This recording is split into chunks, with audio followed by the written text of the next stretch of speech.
Ready to unleash your voice upon the podcasting world? Let's dive into how to create a Buzzsprout account so you can start sharing your audio creations. First, head over to buzzsprout.com. You'll see their main page, and in the top right corner, or somewhere prominent on the page, you should find a button that says something like Start for Free or Sign Up. Go ahead and click that.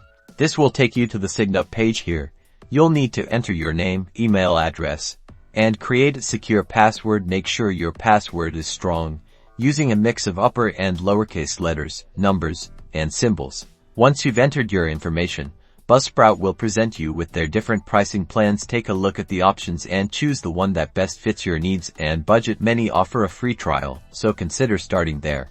After selecting your plan, you'll be prompted to enter some initial details about your podcast. This includes your podcast's name, a brief description, and its primary category. Don't worry, you can always change these later. And that's it. You've successfully created your Buzzsprout account. Now you'll be taken to your dashboard, where you can begin uploading your first episode and exploring all the features Buzzsprout has to offer to help you grow your podcast. Happy podcasting!